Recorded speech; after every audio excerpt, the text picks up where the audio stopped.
São Paulo avança por acordo de renovação de contrato de jogador. Vamos falar sobre isso? Tem informação importante também sobre o Oscar, tá? Esse negócio de se aposentar, rapaz. Tem informação sobre isso e várias outras notícias do São Paulo, belezinha? Tranquilão, meu parceiro? Então vamos embora para mais um vídeo. São Paulo joga amanhã, né? Volta a jogar amanhã contra a equipe do Vasco lá em São Januário. São Paulo que tem bastante tempo que não consegue vencer o Vasco lá em São Januário. São Paulo que já perdeu em casa no primeiro turno, né? Esse jogo que o São Paulo perdeu com o Vasco em casa foi um dos vários jogos do São Paulo em casa, né, cara, que perdeu pontos bobos aí, que não podia perder. Tanto que foi o último jogo do Zubeldia, né? Depois ele foi embora. Aí, olha só. São Paulo busca quebrar tabu de 12 anos sem vencer o Vasco em São Januário pelo Campeonato Brasileiro. A última vitória aconteceu em 2013. Foi 2-0 para o São Paulo, gols de Rodrigo Caio e Antônio Carlos. Desde então, foram 6 duelos no estádio pelo Brasileirão, com 4 vitórias do Vasco e 2 empates. Então tem nada mais, nada menos do que 12 anos aí para o São Paulo não ganhando do Vasco lá em São Januário, né? A última vitória foi em 2013, cara. Gols do Antônio Carlos e do Rodrigo Caio, cara. Pra você ver o quanto tempo faz, né, que o São Paulo venceu o Vasco lá pela última vez. Ultimamente o São Paulo vem sofrendo muito aí com o Vasco, mesmo com o Vasco aí até bem pior que o São Paulo, né? A gente fala aqui do São Paulo, mas o Vasco nos últimos anos não tem nem comparação com o São Paulo, né? E foi 3-1 pro Vasco esse ano no Morumbi, foi o último jogo do Zubeldia, né? Foi o último jogo antes da parada para a Copa do Mundo de Clubes. No ano passado, lá em São Januário, São Paulo tomou 4-1, né? Um jogo até meio bizarro, porque o São Paulo faz 1-0, jogando bem, teve chance de fazer o segundo, do nada acaba o jogo 4-1 pro Vasco. Um negócio inexplicável acontecendo naquele jogo. Então, tipo assim, esse jogo do São Paulo com o Vasco aí no primeiro turno, cara, foi 3 pontos que, tipo assim, com todo respeito ao Vasco, cara, a situação que o Vasco tava indo, o Vasco tava muito mal, né, no primeiro turno. Agora o Vasco melhorou, né? Mas quando teve o jogo do primeiro turno, os caras estavam muito, muito mal mesmo. E o São Paulo não podia ter perdido, né, cara? 3 pontos pro Vasco em casa. Não dá, né, cara? Perdeu 3 pontos pro Vasco em casa, 3 pro Mirassol. Ah, mas com o Mirassol não importa, meu filho. Mirassol em casa, 3 pontos, acabou. Aí perdeu pro Mirassol, perdeu pro Vasco, empatou com o Sport, empatou com o Fortaleza, que vai ser rebaixado, né? Então, tipo assim, cara, o que o São Paulo perdeu de ponto bobo em casa foi loucura, né, cara? Se nós tivesse conseguido, irmão, meia dúzia de pontos aí que deixou escapar aí só em casa, a gente já estaria ali, irmão, numa posição bem melhor para conseguir buscar uma vaga da Libertadores, né, cara? Foi um campeonato que o São Paulo vacilou absurdamente. O São Paulo perdeu de ponto bobo nesse campeonato, olha, é impressionante. Se for botar na caneta, pegar aqui jogo por jogo, nossa senhora, cara. Muito jogo mesmo que o São Paulo deixou de ganhar. O Cruzeiro, que o São Paulo empatou em 1-1 no Morumbi, estava mal pra caramba, né? Não era esse Cruzeiro que tá bem agora, né? Foi o Cruzeiro que tava jogando mal, né? O Leonardo, a gente acabou de chegar, tipo assim, não é o time que é hoje, né? E era ali jogo pra ganhar também, e acabou que não ganhou, né? Não ganhou. Enfim, São Paulo calcula receber 120 milhões de reais pela realização de shows no Morumbi até 2031, informação do Globoesporte.com. Nas contas da diretoria do São Paulo, o Tricolor faturou cerca de 60 milhões de reais a partir da assinatura do acordo com a empresa, que foi, né, assinado aí no fim de 2023. Aí as partes acertaram uma renovação em junho deste ano. Olha só isso aqui, rapaziada. O contrato prevê pelo menos 36 apresentações até o fim do contrato. Dá uma média aí de 6 shows por ano no Morumbi, né? O contrato vai até 2031, né? E vai ter pelo menos mais 36, pelo menos, tá? 36 shows garantidos, entendeu? Então dá 6 shows aí por temporada. Isso, né, cara? Pelo menos, porque pode ser que coloque mais shows aí durante esse período, ó. Caso cumpra essa meta, né, de 36 apresentações, o São Paulo receberá aí 120 milhões de reais. Isso não impede que o clube fature ainda mais, caso, né, cara, tenha mais apresentações. Não existe um limite formal, né? Então, tipo assim, é confirmado, né, que vai ter pelo menos 36 apresentações, isso aí é certeza, né? Que daí média de 6 por ano. Agora, pode ser aí, o São Paulo pode, por exemplo, junto com a empresa, colocar mais shows, né? Colocar mais shows. Aí, consequentemente, também ganhar mais dinheiro. Então, essas 36 apresentações até 2031, né, vai render para o São Paulo 120 milhões aí de reais, junto com a Live Nation, que é a empresa aí, né, que o São Paulo fechou um acordo para colocar esses shows aí no estádio de Morumbi, né? Desde 2023 já tem esses shows aí. Eu, cara, já dei minha opinião já várias vezes sobre isso, né? Porque o Casado soltou ainda uma notinha lá no Instagram, né? Falando, não, a gente nunca coloca nada à frente do futebol, né? Como se fosse uma verdade. Na verdade, tudo eles colocam à frente do futebol, né? Políticas para frente do futebol. O FIP de Cotia, ele estava sendo discutido enquanto o time estava muito mal em campo. Os caras estavam preocupados com o FIP de Cotia e não com o time em campo, né? Eleição ano que vem, né? Quem vai ser o candidato de quem aí. Shows também, né? Tudo isso os caras colocam à frente do futebol. Né, colocam à frente do time, né? Porque a razão do São Paulo existir é o time de futebol. Né? O São Paulo tem 20 milhões, 22 milhões de torcedores, é por causa do time de futebol, né? Do clube, da instituição. Entendeu? Não é por causa de show, por causa de conselho, por causa de social, por causa de outra coisa, não. O São Paulo tem a torcida que tem um faturamento que tem por causa da sua torcida, que torce para o time de futebol, né? E infelizmente, né, cara, os caras colocam aí 1 milhão de coisas acima do futebol, como a gente comentou, né? FIB de Cotia, show, eleição, política, tudo isso os caras colocam à frente do futebol. Entendeu? E já dei minha opinião sobre isso aqui. Acho que uma coisa é ter um show aqui, outra ali. Aí a gente vai ter que jogar ali em Brasília, vai ter que jogar na Vila Belmiro. Até vai. Agora, a gente, cara, acabou de ser eliminado da Libertadores, vinha de uma sequência muito ruim, o time tá em crise, né? Apesar de vencer o último jogo, até antes de vencer o Bahia, o São Paulo vinha de 7 derrotas em 8 jogos, né? Eliminação da Libertadores pela LDU, da forma que foi. E a diretoria, tá tudo ruim? Só sobrou o quê? Brigar por uma vaga na Libertadores, então vamos tirar todos os jogos no Morumbi, vamos colocar na Vila para poder ter show no Morumbi. É isso que a diretoria fez. Deu no momento mais difícil aí do time, né, de se recuperar, de voltar aí a vencer jogos depois de uma crise. A diretoria foi lá e tirou todos os jogos no Morumbi para poder colocar na Vila por causa de shows no estádio, né? Para ter shows aí no estádio. Acho que é uma piada de mau gosto, brinca. Aí também tá, pô, Gabriel, mas aqui é mais dinheiro pro clube, rapaziada.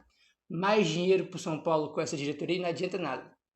Entendeu? Não adianta nada. O São Paulo vai ganhar 120 milhões. Se ganhar 300, a realidade do São Paulo não vai mudar. Sabe por quê? Porque a diretoria de São Paulo, não é o que eu tô falando, tá? Na minha opinião. É só você pegar aí de 2021 pra cá, desde quando o Casares chegou.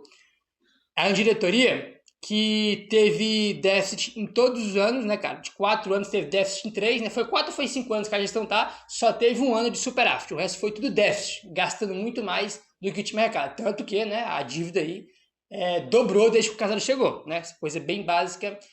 Então a diretoria de São Paulo, quanto mais arrecada, e a receita do São Paulo cada ano tá aumentando, que é algo positivo, mas quanto mais arrecada, mais os caras gastam, entendeu? O São Paulo, por exemplo, esse ano, estourou aí 91 milhões de orçamento, por exemplo. Entendeu? Tipo assim, bizarro. Tipo assim, os caras estouraram 91 milhões que estavam no orçamento. Tava previsto lá para gastar X, os caras gastaram 91 milhões a mais. Então, essa diretoria, os caras podem ganhar 100 milhões a mais, 200, 300, não vai fazer diferença nenhuma. Sabe por quê? Porque esse dinheiro vai ser mal investido, vai ser mal utilizado, porque os caras não vão pagar os jogadores em dia, vão tomar transfer ban, entendeu?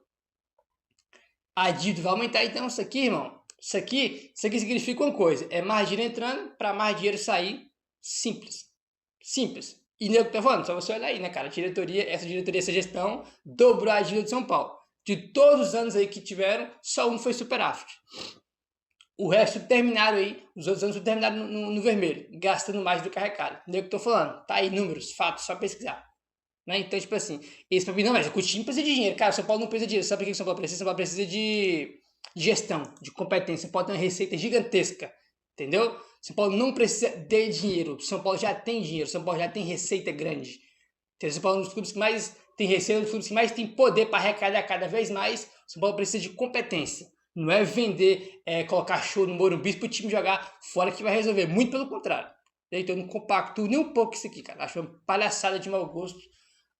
A última aí tentando, né, aí brigar por uma vaga de pré-Libertadores, vai ter que jogar na Vila Belmiro, pô, contra Bragantino, contra Flamengo, né, Inter, Juventude, né, tipo assim, não tem mais jogo em casa esse ano, né?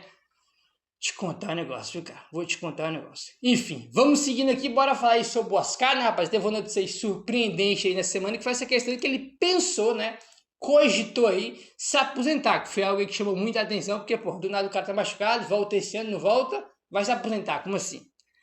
Essa informação que ele tinha pensado, né, se aposentar, depois conversou com a família dele e voltou atrás e tudo mais.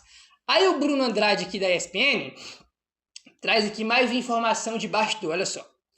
Após descartar a aposentadoria, o Oscar muda o foco e planeja novo momento vitorioso no São Paulo. Em recente conversa com um membro do seu staff, o meia garantiu que não voltou ao Brasil para poder encerrar sua carreira. Isso que eu até acredito, né? Porque assim, o Oscar, muita gente não queria que ele viesse pela forma que ele saiu do São Paulo lá atrás, né? Justiça, pô, saiu da pior maneira possível. E, cara, ele só voltaria pro São Paulo, né? Pra ele vir aqui, pô, vou chegar no São Paulo, vou jogar bem, vou entregar tudo agora que eu não entreguei na primeira passagem, né? Consertar a minha imagem que a torcida tem, né? E mudar essa imagem que as pessoas têm de mim no São Paulo. Então, tipo assim, isso aqui eu concordo. Não acredito que ele venha pra cá pra encerrar a carreira, até porque ele não tem nem motivo pra isso. Geralmente, quando o jogador vem pra encerrar a carreira, é quando o cara é ídolo de um time, né? Já foi campeão aqui, todo mundo gosta dele, mas não é o caso do Oscar, né? No caso do Oscar, ele veio pra cá pra se provar, né? Pela maneira que ele foi embora lá atrás. Então, ele não vai, por exemplo, para encerrar a carreira, acredito, concordo, não tenho dúvida nenhuma disso aqui, tá? O Oscar vem trabalhando forte para estar totalmente à disposição para a pré-temporada em janeiro de 2026. E, claro, dar resultado nos primeiros meses da próxima temporada. Ele quer fazer parte do novo momento vitorioso no São Paulo. Enfim, não sei se vai ter um momento vitorioso. O momento vitorioso é o quê? É ser campeão, né? Ganhar título, não sei se vai acontecer no São Paulo tão cedo, não. Cara, sobre o Oscar, vamos lá. O Oscar, ele veio pro São Paulo com 3 anos de contrato, tá? A gente tá no primeiro ainda que acabou. Aí já vi muita gente falando, pô, o Oscar é a pior contratação de não sei o quê, da história. Cara, o Oscar, até aqui é um fiasco porque o cara não conseguiu jogar, né? A gente, os momentos mais importantes do ano, o cara não estava disponível, só estava no Paulistão junto com o Lucas. Tem mais 2 anos de contrato. Eu não vou falar que, nossa, tem que ir embora, rescindir, pior contratação da história, não vou ficar falando isso, porque até aqui é um fiasco, ponto final, indiscutível. Agora, o cara tem contrato com o São Paulo e a princípio não vai sair, né? Vai constar o contrato, tanto que a gente comentou aqui a informação, é que ele tá focado aí para, irmão, começar bem em 2026. Então, tipo assim, vai ficar. A partir do momento que o cara tá no clube ainda, irmão, pode acontecer reviravoltas. E torço para que ele jogue muito, né? E mude esse status dele, que ele vire um jogador importante aí, né? Agora, o que mais me chama a atenção aí, cara, é simplesmente o cara não ter histórico nenhum de lesão na carreira dele. Chega no São Paulo, o cara cogita se aposentar porque não consegue se recuperar, mano. Aí tu vai falar, pô, Gabriel, mas é que na China joga um pouco de jogos. Tudo bem. Agora, se na China joga poucos jogos, o cara vem pro Brasil, onde tem muito mais jogos, onde o futebol é muito mais competitivo, mais intenso, tem uma coisa que é muito básica, né? O que, Gabriel? É você preservar esse jogador em determinados jogos. Tem jogo que o Oscar não pode jogar, entendeu? Tem jogo que ele não pode jogar, tem jogo que tem que poupar ele, porque ele tem 34 anos, veio de um futebol calendário bem inferior ao do Brasil, e a gente não teve esse cuidado com ele, né? Só olhar o tanto de jogo que ele jogou seguido no Paulistão, vai olhar o jogo lá que ele jogou contra o Náutico nos aflitos, no campo horroroso, no campo pesado, no campo lixo, lá nos aflitos contra o Náutico. Ele jogou 90 minutos, 2 dias depois o Belginho botou ele para jogar contra o Mirassol do Morumbi, ele se machucou com 10 minutos de jogo, né? Então tem algumas coisas aí que dá para se evitar, né? São jogadores que tem que ter um cuidado especial com ele, não botar o cara para jogar 15 jogos seguidos, porque o cara vai estourar, cara.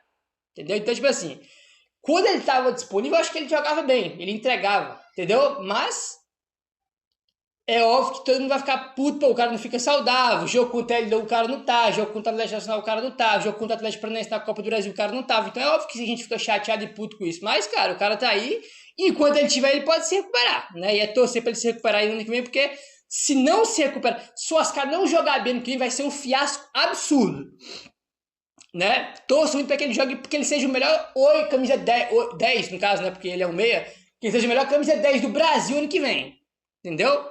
Porque se ele não conseguir entregar, cara, vai ser um fiasco absurdo, né? Absurdo aí.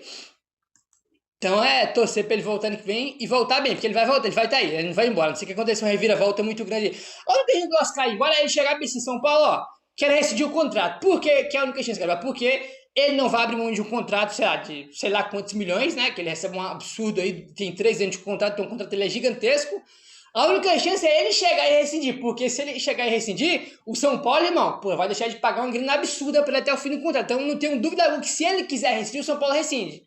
Ele abrindo mão, né? Caso contrário, não vai acontecer isso. A única chance dele sair é essa, cara. Não tem outro cenário aí não. E, cara, assim, tecnicamente, falando do jogador, né? Eu gosto muito do estilo de jogo dele, acho que ele é um baita jogador, cara, e é torcer pra ele ficar saudável e conseguir entregar.